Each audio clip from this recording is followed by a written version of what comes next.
Ang usapang Family Channel ay ginawa para makatulong at magpataas ng kamalayan sa kalusugang pangkaisipan sa pamamagitan ng paglalahad ng mga psychological topics sa madali at nauugnay na paraan. Mangyaring ibahagi ang aming nilalaman sa mga nangangailangan nito. Karaniwang inaasahan ng mga bata mula sa kanilang mga magulang ang pagmamahal at pag-aalaga. Ngunit paano kung ang mga magulang mismo ay toxic? Ayon sa US Department of Health and Human Services noong 2008, higit sa 50,000 bata ang opisyal na naitala bilang biktima ng emotional abuse. Ang mga masasakit na salita, sinadya man o hindi, ay maaaring mag-iwan ng malalim at pangmatagalang sugat.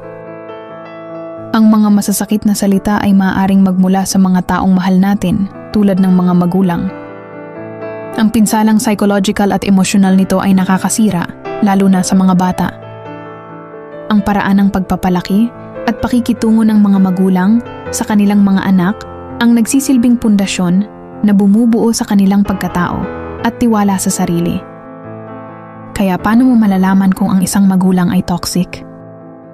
Narito ang 8 bagay na sinasabi ng mga toxic na magulang na maaaring makaapekto sa buhay ng isang bata. Number 1, mga masasamang salita tungkol sa kanilang pisikal na anyo. Ang pangit mo, ang taba mo, ang liit mo, o ang pangit ng buhok mo. Ang pagpapahiya sa isang bata dahil sa kanilang pisikal na anyo ay nagpapataas ng kanilang insecurity at pag-aalala sa kanilang body image. Maaari itong magresulta sa malubhang problema sa emosyon tulad ng eating disorders. Ang tungkulin ng mga magulang ay turuan ang kanilang mga anak na mahalin ang kanilang sarili, anuman ang kanilang itsura. Number 2, mga nakakapang-insulto na tanong tungkol sa kanilang mga kilos. Bakit ang weird mo? Bakit ganyan ka maglakad? Ganyan ka ngumuya? O ganyan ka gumalaw o magsalita? Naniniwala ang mga bata sa sinasabi ng kanilang mga magulang. Ang mga mapanghamak na tanong o pananalita na tulad nito ay nagpaparamdam sa bata na may mali sa kanila. Dahil dito, nahihirapan silang maging natural sa harap ng ibang tao kahit na pagtanda nila. Maari silang makulong sa takot na pagtatawanan sila ng iba dahil sa mga kapintasan na gawa-gawa lang ng kanilang mga magulang. Number 3, mga masasamang hangarin. Sana hindi ka na lang ipinanganak. Sana nagpalaglag na lang ako. Pinagsisisihan kong nagkaroon ako sa'yo. O sana ibang bata ka na lang. Hindi dapat sabihin ng mga magulang ang mga salitang ito. Ginagawa nitong maramdaman ng bata na hindi siya dapat nabuhay sa mundo at hindi siya karapat-dapat mabuhay. Ang mga pananalitang ito ay lubhang nakakasakit sa isang tao, lalo na sa isang bata. Sinisira nito ang kanilang pagkatao na maaaring magdulot ng self-harm at maagang depression. Sa halip, dapat iparamdam ng mga magulang na sila ay mahal at mahalaga. Number 4, pinararamdam sa bata na isa siyang pasanin o problema. Ang laki ng gastos ko sa'yo. Ang hirap mong alagaan o pinapagod mo ako. Kapag sinabi ito ng magulang, mararamdaman ng bata na siya ay pasanin.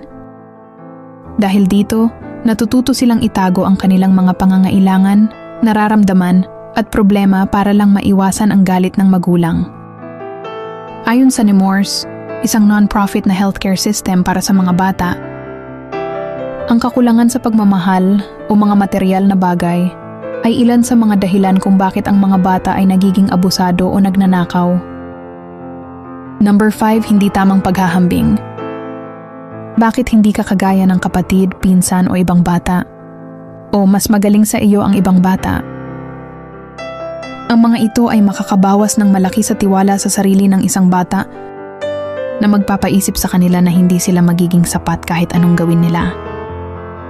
Ang paghahambing sa magkakapatid ay nagdudulot din ng hindi magandang relasyon sa pagitan nila na nagiging sanhi ng inggit at sama ng loob. Ang bawat magkapatid ay may karapatang bumuo ng sarili nilang pagkatao. Number 6, mga masasakit na pananalita.